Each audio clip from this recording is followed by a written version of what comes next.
Hi, welcome to Satya's academy. So మనం ఈరోజు APPSC మరియు టీజెస్పిఎస్సి గ్రూప్ 1 మెయిన్స్కి సంబంధించి ఏ విధమైన అప్రోచ్ ఉండాలో తెలియజేస్తాను. సో ఫస్ట్ టార్గెట్ బేస్డ్ అప్రోచ్ని మనం అడాప్ట్ చేసుకోవటం జరుగుతుంది. సో ఏంటి టార్గెట్, సో ఎలాంటి అప్రోచ్ని ఇక్కడ మనము తీసుకోవాలి, secrets behind the success. So success అవ్వాలంటే ఎటువంటి స్టెప్స్ని మనము ఇంప్లిమెంట్ చేసుకోవాలి. సో ఇంగ్లీష్ మీడియంలో రాస్తే మంచిగా ఉంటుందా, తెలుగు మీడియంలో రాస్తే బాగుంటుందా అనేది చాలామందికి ఇప్పుడు సందేహం వ్యక్తమవుతుంది. దానికి సంబంధించి కూడా క్లారిటీగా డిస్కస్ చేద్దాం. సో ఇప్పుడు ఏదైనా ఒక ప్రశ్న వస్తే దాదాపు దానికి సంబంధించి ఒక చిన్న పదాన్ని మనము మైండ్లో ఉంచుకోగలిగితే సమయం ఎంతో సేవ్ అవుతూ ఉంటుంది. ఉదాహరణకి ఇక్కడ బ్రిటిష్ కాలంలో జరిగిన స్వదేశీ ఉద్యమ నేపథ్యము. సో దీనికి స్వదేశీ ఇక్కడ మీ క్వశ్చన్లోనే కనిపిస్తుంది. వెంటనే దాన్ని ఈ విధంగా రాసుకుంటే S for W for ADESHI అయిపోయింది. సో ఈ విధంగా మనం కొన్ని రూపొందించుకోగలిగితే ఒక 500 క్వశ్చన్స్ ఈజీగా మన చేతిలోకి వస్తాయి. ఇప్పుడు స్టెప్ బై స్టెప్ మనము డిస్కస్ చేస్తాం. సో ఏ విధంగా మనం దీన్ని ఇంప్లిమెంట్ చేస్తామో చెప్తాం. సో టార్గెట్ బేస్డ్ అప్రోచ్లో ఆన్సర్ రైటింగ్ స్కిల్స్ని మనం ప్రాక్టీస్ చేస్తాం. సో తెలంగాణకి సంబంధించి 500+ స్కోర్ వచ్చే విధంగా మనం టార్గెట్ ఫిక్స్ చేసుకొని దానికి అనుగుణంగా ప్రతి సబ్జెక్ట్లో ప్రతి యూనిట్లో కూడా వర్క్ చేయటం జరగాలి. అదేవిధంగా ఏపీ గ్రూప్ 1కి సంబంధించి 400+ వచ్చే విధంగా టార్గెట్ ఫిక్స్ చేసుకొని దానికి వర్క్ చేస్తాం. సో ప్రతి పేపర్లో కూడా 90 నుంచి 100 మార్క్స్ మనము స్కోర్ చేసుకోవాలి. మొత్తం 15 ప్రశ్నలు ఉంటాయి. సో ఇక్కడ మీకు తెలిసినది కాకుండా ఏదో ఒక ప్రశ్న అనేది కనిపిస్తే సో అక్కడ నీకేం తెలుసో దాన్ని డంప్ చేయకుండా సో అక్కడ అడిగిన దాన్ని క్వశ్చన్ యొక్క డిమాండ్ ఇది చాలా చాలా ఇంపార్టెంట్. సో ఇది ఆన్సర్ రైటింగ్ ద్వారా మాత్రమే బయటికి వస్తుంది. సో ఈ డిమాండ్లో డిస్కషన్ ఉందా, క్రిటిక్స్ అని ఉందా, దానికి అనుగుణంగా మనము 10 పాయింట్స్ని విత్ సబ్ హెడింగ్స్ రూపంలో రాయగలిగితే సో ఇక్కడ మనము 6 out of 10 స్కోర్ చేసుకోవటానికి అవకాశం ఉంటుంది. సో అంతేగాని మీకు తెలిసిన ఏదైతే పాయింట్స్ ఉన్నాయో అవన్నీ రాసేసి మనం బాగానే రాసామనుకుంటే ఓకే, తప్పు కాదు. కానీ so but according to question demand ప్రకారం వెళ్తే స్కోర్ ఎక్కువ చేసుకోవటానికి అవకాశం ఉంటుంది. సో ఈ విధమైన పాయింట్ని ఫస్ట్ అభ్యర్థులు గమనించాలి. అండ్ ప్రతి ప్రశ్న కూడా ముందుగానే మనం రెడీ చేసుకోవాలి. సో 10 పాయింట్స్ సబ్ హెడింగ్స్ని మైండ్లో పెట్టుకోవాలి. And easy presentation. మనం ఎంత చదివాము అనే దానికన్నా కూడా చదివింది ఒక ఎత్తు అయితే దీనిని ప్రజెంట్ చేయటం అన్నది చాలా చాలా ఇంపార్టెంట్. అందరూ చదువుతారండి, దాదాపు 20,000 మంది కూడా చదివిందే. సో అక్కడ వాళ్ళు ఒకళ్ళు ఎక్కువ ఒకళ్ళు తక్కువ నేమ్ ఉండదు, ఆల్మోస్ట్ ఆల్ అందరూ చదువుతారు. సో దాన్ని ప్రజెంట్ చేసే స్కిల్, సో చార్ట్ ఫామ్స్లో కానీ పిక్స్ ఫామ్స్లో కానీ లేదా స్టాటిస్టికల్ డేటా కానీ ఇట్లాంటివి ఇస్తూ ఉంటే మనకు స్కోర్ అన్నది పెరుగుతూ వస్తుంది. సో స్టాటిస్టికల్ డేటా అన్నది చాలా చాలా ఇంపార్టెంట్ అవుతుంది. స్టాటిస్టికల్ డేటా తోటి మనము ఏదన్నా ఆన్సర్ని సపోర్ట్ ఇచ్చి చేయగలిగాము అంటే అక్కడ స్కోరు చాలా పరిగెడుతుంది. దాంతోపాటుగా ముఖ్యమైన కమిటీస్ కానీ కమిషన్స్ కానీ లేదా ఫేమస్ పర్సనాలిటీస్ కానీ వాళ్ళు ఏదైనా కొటేషన్స్ ఇస్తే వాటిని మన ఆన్సర్లో ప్రజెంట్ చేయటం ద్వారా మీకు స్కోర్ పరిగెత్తుతూ వస్తుంది. దానితో పాటుగా ఆన్సర్లో ప్రతి దానికి కూడా డైరెక్ట్లీ ఆర్ ఇండైరెక్ట్లీ ఇంటర్నేషనల్ ఆస్పెక్ట్స్తో కవర్ అయ్యి ఉంటుంది. సో రీసెంట్గా మనం సుప్రీంకోర్టు జడ్జిమెంట్ని ఒకటి చూసాము. సో బాలికలకి సంబంధించి లేదా బాలులకు సంబంధించి ఇట్లాంటి లైంగిక వేధింపులు అన్నది. సో ఇక్కడ ఖచ్చితంగా ఇంటర్నేషనల్లో చిల్డ్రన్స్ పైన జరిగిన వివిధ అంశాలు కానీ అగ్రిమెంట్స్ కానీ వాటిని కొటేట్ చేస్తూ రాయగలిగామంటే స్కోర్ ఆటోమేటిక్గా పెరుగుతుంది. అక్కడనే కాదు, ప్రతి చోట కూడా ఇది తగులుతూ వస్తుంది. అవకాశం ఉన్న చోట ఉపయోగించడం రావాలి. ఆన్సర్లో ఖచ్చితంగా అంతర్జాతీయ అంశాలు, రాజ్యాంగము, చట్టాలు, పాలసీస్, విధానాలు, సంస్థలు, వీటితో మీ ఆన్సర్ని కవర్ చేయాలి. ఒక గ్రాడ్యుయేషన్ ఎగ్జామ్ రాసే అభ్యర్థికి గ్రాడ్యుయేషన్ BA కానీ MA కానీ బీటెక్ కానీ ఇట్లాంటివి గ్రాడ్యుయేషన్ అకాడమిక్స్ రాసే అభ్యర్థికి పోటీ పరీక్షలు UPSC కానీ గ్రూప్ 1 కానీ రాసే అభ్యర్థులకి ఈ రెండింటి మధ్య వ్యత్యాసం ఏమిటి అంటే వీళ్ళు కేవలం సబ్జెక్టు మాత్రమే కవర్ చేయగలుగుతారు. వీళ్ళు సబ్జెక్టు అండ్ సరౌండింగ్స్ కూడా కవర్ చేయగలుగుతారు. ఈ సరౌండింగ్సే international, constitutional, statutory, policies, institutions. So దీనికి అదే తేడా ఉంటుంది. ఇక్కడ నుంచి ఈ స్టెప్ ఒకటి నేర్చుకోగలిగాము అంటే సో ఇక్కడ ఎవరైనా కానీ అద్భుతాలు చేయొచ్చు. సో ఇవి secret behind the success. So దీనిని ఎవరైతే ప్రాపర్గా ఎగ్జిక్యూట్ చేయగలుగుతారో మనం ఇక్కడ చెప్పినవి ఖచ్చితంగా వాళ్ళు రికార్డులు వాళ్ళే క్రియేట్ చేసుకుంటారు. సో ఇప్పటి నుంచి ప్రిపరేషన్ స్టార్ట్ చేయండి. సో ప్రతి సబ్జెక్ట్కి కూడా ఒక నోట్స్ అనేది మెయింటైన్ చేయండి. సో నేను కాదు, ఏ ఫ్యాకల్టీ ఇచ్చినా కానీ అది 10%. The 10% equal to 100%. రిమైనింగ్ 90% అన్నది మీ యొక్క ఎఫర్ట్స్, మీ యొక్క ప్రజెంటేషన్ మీద ఆధారపడి ఉంటుంది. మీతో పాటు ఇంకొక 40 మంది ఒకే హాల్లో ఎగ్జామ్ ఆన్సర్ రాస్తారు. ఇంచుమించు ఒకే రకమైన ఆన్సర్ షీట్స్ అక్కడ మీకు అన్ని జిరాక్స్లే కదా అక్కడ చదువుతున్నది. సో ఆ విధంగా కాకుండా కొద్దిగా ఫ్లేవర్, మీ ఫ్లేవర్ అంటూ అక్కడ కనబడాలి. సో ఇక్కడ నేను చెప్పిన ఏ అంశాలు అయితే ఉన్నాయో అవి మీకు ఇక్కడ కనబడాలి. సో అప్పుడు ఈ బండిల్లో ఏవైతే ఉన్నాయో మీ ఆన్సర్లో అది ఖచ్చితంగా వేరే రకంగా ఆన్సర్ రిప్రజెంట్ చేయటం జరుగుతుంది. సో ఇటువంటి అప్రోచ్ రావాలి అంటే మన ఓన్గా మనము ఒక నోట్స్ పెట్టుకొని ఎస్ నేను ఈ టాపిక్ మీద చదివాను, మోడరేట్ మీద చదివాను, లేదా గుడ్ గవర్నెన్స్ మీద చదివాను.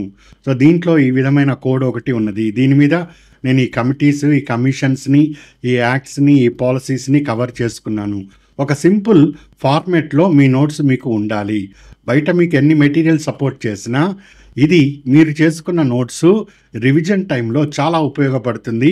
మీరు చేసిన నోట్స్ కాబట్టి అది ఈజీగా రీకాల్ అవుతుంది. సో ఎగ్జామ్కి ముందు ఎవరైతే దీన్ని రీకాల్ చేయగలుగుతారో సో వాళ్ళకి ఆన్సర్ రైటింగ్లో ఎక్కువ సమయం సేవ్ అవుతూ వస్తుంది అండ్ పర్ఫెక్షన్ కూడా పెరుగుతుంది. అంతేగాని ఆ జిరాక్స్ నోట్స్ ఒకటి కొనుక్కొని దాని కిందే red ink, blue ink, green ink, yellow ink, ఏ ఇంకులు కనిపిస్తే ఆ ఇంకుతో గీతలు కొట్టుకుంటూ ఏదో 4 పేపర్ల మీద రాసేసి ఆన్సర్ రైటింగ్ స్కిల్ వచ్చింది అనుకుంటే మళ్ళీ మిస్టేక్ జరుగుతుంది. సో ఈ విధంగా చేయండి. సో సిలబస్లో ప్రతి టాపిక్ కూడా కవర్ చేస్తూ వెళ్ళండి. సో క్విక్ రివిజన్స్ అన్నది కావాలి మనకు.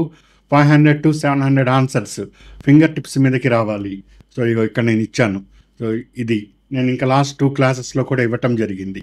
ఈ విధంగా ఒక 500 క్వశ్చన్స్ రెడీగా మనము చేసుకొని పెట్టుకోవాలి. That covers whole syllabus. Around 80% పైన కవర్ అయ్యే విధంగా ఉండాలి. అండ్ ఇప్పుడు మోడర్న్ టెక్నాలజీ బాగా పెరుగుతుంది. చాట్‌జీపీటీ ఇవి ఉపయోగించండి. చాట్‌జీపీటీని ఉపయోగిస్తూ మామూలుగా మీకు ఉండే మెటీరియల్స్ మీకు ఉంటుంది. నేను ఇక్కడ మీకు ఏదైతే నోట్స్ అని చెప్తూ వస్తున్నానో ఆ నోట్స్లో ఈ టెక్నిక్స్ నుంచి, ఈ సమాచారంలో నుంచి కొంత అంశాన్ని ఇక్కడ మీరు రెడీ చేసుకుంటూ ఉండండి. సో కంపల్సరీ మీ ఐడెంటిటీ మీ పేపర్లో కనబడాలి. మీ ఐడెంటిటీ మీ పేపర్లో కనబడాలి. సో ఆ విధమైన స్ట్రాటజీ, మీ యొక్క రిఫ్లెక్షన్ కనిపించండి, అదే మంచిగా వస్తుంది. ఇక మీడియం, ఇంగ్లీష్ మీడియమా తెలుగు మీడియమా ఏది సెలెక్ట్ చేసుకుంటే బాగుంటుంది అంటే సో సాధారణంగా అయితే ఎటువంటి ప్రాబ్లము ఉండదండి. అది టీజీ అయినా కానీ ఏపీ అయినా కానీ మీడియంస్ అయితే రెండు ఒకే రకంగా ఆన్సర్ అంటే ఆన్సర్, అది ఇంగ్లీష్లో రాసినా తెలుగులో రాసినా. బట్ ఇక కొన్ని సర్కమ్స్టెన్స్ ఫోర్సెస్ చేసినప్పుడు మనం వాటికి ఆన్సర్ చేయలేము. కాన్స్టిట్యూషనల్ బాడీస్ అవి కొన్ని వాటికి ఆన్సర్స్ అనేది ఉండవు. సో మీకు ఇంగ్లీష్ గ్రామర్ మిస్టేక్ లేదు, నేను ఆన్సర్ చేయగలుగుతాను, ఆన్సర్స్ రాయగలుగుతాను నేను అంటే ఇంగ్లీష్లోకి వెళ్ళచ్చు. ఇక డౌట్ ఏమీ లేదు. బెనిఫిట్ ఏమైనా ఉంటుందా అంటే ఆబ్వియస్లీ ఉంటూనే ఉంటుంది ఇంగ్లీష్ మీడియం. కాకపోతే గ్రామర్ మిస్టేక్స్ చేయొద్దు. ఇప్పుడు గ్రామర్ ప్రాక్టీస్ చేసి నేను చేస్తాను అని కాకుండా మేనేజ్ చేయగలుగుతాము అంటే ఇంగ్లీష్లో ఇవ్వండి, లేకపోతే తెలుగులో కూడా ఇవ్వచ్చు. అండ్ తెలుగులో కూడా మంచి రిజల్ట్సే వస్తూ ఉంటాయి. ఇక సాధారణంగా అయితే ఏదైనా కానీ ఒకటే అండి. ఈవెన్ యూపీఎస్సీలో కూడా ఇట్లాంటి డిస్కషన్స్ ఎప్పుడూ రావు. తెలుగు మీడియంలో రాయాలా, హిందీ మీడియంలో రాయాలా, ఇంగ్లీష్లో రాయాలా, లేదా తమిళ్ మీడియం రాయాలా, కన్నడ మీడియమా అన్నది. ఆన్సర్లో కంటెంట్ బేస్డ్ మీద మనకు మార్క్స్ అనేది వస్తాయి. అట్లా మనకు కనబడకపోతున్నప్పుడు బయట బెటర్ ఛాన్స్, బెటర్ ఆపర్చునిటీస్ని ఉపయోగించుకోవాలి. ఎవరిని బ్లేమ్ చేసి ఇక్కడ తప్పులేదు. సర్వీస్ కమిషన్నా లేకపోతే దిద్దే వాళ్ళని ఇక అదంతా మన తలరాత అనుకొని పోవటం తప్పితే అక్కడ చేసేది ఏం లేదు. ఎవరిని బ్లేమ్ చేసినా పోయిన టైము రాదు, పోయిన డబ్బు రాదు, పోయినవన్నీ ఏవి రావు. సో ఇక ముందైనా కాస్త మంచి స్టెప్ ఆలోచించి, ప్రాబ్లం లేదనుకుంటే ఇంగ్లీష్లో అడుగుపెట్టండి, ప్రాబ్లం ఉంది అనిపిస్తున్నప్పుడు తెలుగులోనే ఇంకా బెటర్గా ప్రజెంట్ చేయడానికి ట్రై చేయండి. అంతేగాని ఇక్కడ మనము ఎవరిని బ్లేమ్ చేయకూడదు. ఇక అదంతా కూడా మన చేతుల్లో లేని పని, మనకు సంబంధం లేని పని. సో ఇది మీడియం సెలక్షన్ దగ్గర మీ ఆప్షన్, మీ చాయిస్, మీ స్ట్రెంగ్త్, మీ ఆపర్చునిటీ, మీ యాక్సెసెస్. సో ఈ విధమైన అప్రోచ్ని ఒకటి ఫాలో అవ్వండి. సో ఇక్కడ నేను బ్రిటిష్లో జరిగిన స్వదేశీ ఉద్యమ నేపథ్యాన్ని వివరించండి. Explain the background of Swadeshi movement during British period. So ఇక్కడ ఇన్డెప్త్గా మనం వెళ్తే దీని ఆన్సర్ కాస్త డిఫరెంట్ మోడల్లో వస్తుంది. బట్ ఇక్కడ నేను ఈ కోడ్ ఇచ్చాను. ఈ కోడ్ ఇచ్చినప్పుడు spin and S for spin and view, W for war on British goods, A for Atmanirbhar. So ఆత్మనిర్భర్ అనేది మొన్న ఈ మధ్య మోడీ చెప్పింది కదా, అప్పటిదానికి ఎట్లా అంటే ఇప్పుడు చెప్పినా అప్పుడు చెప్పినా కొన్ని పదాలని దొరికినప్పుడు వాడుకోవటమే తెలివిగలతనము. ఇప్పుడు మీరు ఎగ్జిక్యూటివ్గా, డిప్యూటీ కలెక్టర్గానో డిఎస్పీగానో ఇప్పుడు ఎగ్జిక్యూటివ్గా మీరు పనిచేస్తున్నప్పుడు ఖచ్చితంగా ఇప్పుడు ఉంటున్న ఆ జార్గన్ ఆఫ్ వర్డ్స్ ప్రజెంట్ చేస్తే ఆ ఆన్సర్కి ఫ్రెష్నెస్ పెరుగుతుంది. So defiance against colonial exploitation, economic nationalism, symbolism of chakra, highest priority for local goods, Indianization with international integration. So ఈ విధంగా ఈ స్వదేశీ అనే టర్మ్స్లో వీటిని మనము కొద్దిగా అటులాగి ఇటులాగి చేస్తే దీనికి ఎటువంటి డిమాండ్ అయినా డిస్కస్ రాస్తాం, క్రిటిక్స్ రాస్తాం, ఎక్స్ప్లెయిన్ రాస్తాం ఒక్కొక్క పాయింట్ని. సో ఈ విధమైన అప్రోచ్ తోటి మనం ఎటువంటి ప్రశ్ననైనా కానీ హ్యాండిల్ చేస్తాం, దాదాపు 80% వరకు కూడా. సో 500 క్వశ్చన్స్ టార్గెట్ మనకు. సో ఆ విధమైన అప్రోచ్తో ముందుకు వెళ్తున్నాం. సో రిజిస్టర్ కావాలనుకున్న అభ్యర్థులు 9505753375 ఈ నెంబర్కి కాల్ చేసి డీటెయిల్స్ తెలుసుకొని అడ్మిషన్స్ తీసుకోవచ్చు. సో ఈ విధమైన కవరేజ్ తోటి ముందుకు వెళ్తాం. సో ఇప్పుడు ఉన్న క్లాసెస్ అదే విధంగా ఉంటాయి. మళ్ళీ ప్రత్యేకంగా దీనికి మనం క్లాసెస్ ఏమీ తీయం కూడా. సో కేవలము question and answer writing practice అంతవరకు మాత్రమే. ఎక్కడ అప్డేట్స్ ఉన్నాయో అక్కడ చేసుకుంటూ వెళ్తాం. సో ఈ ఆన్సర్ రైటింగ్లోనే స్కిల్స్ని డెవలప్ చేసుకుంటూ ఉంటాం. ఇది మన అప్రోచ్. సో మెయిన్ ఇంపార్టెంట్ కావాల్సింది కూడా ఇదే. సో దీన్ని చేయండి, కూల్గా ఉండండి. నెక్స్ట్ ప్రిలిమ్స్కి ఏ విధమైన అప్రోచ్ మీరు ఫాలో అవ్వాలి, గ్రూప్ 2 అభ్యర్థులు ఉన్నారు, వాళ్ళకి ఏ విధమైన అప్రోచ్ ఫాలో అవ్వాలి, అవి కూడా డీటెయిల్స్ ఇస్తాను. సో ఆల్ ది బెస్ట్ అండి. ఇంకేమైనా ఫర్దర్ ఇష్యూస్ ఉంటే వాటిని కూడా డిస్కస్ చేస్తాం in time being. So good luck.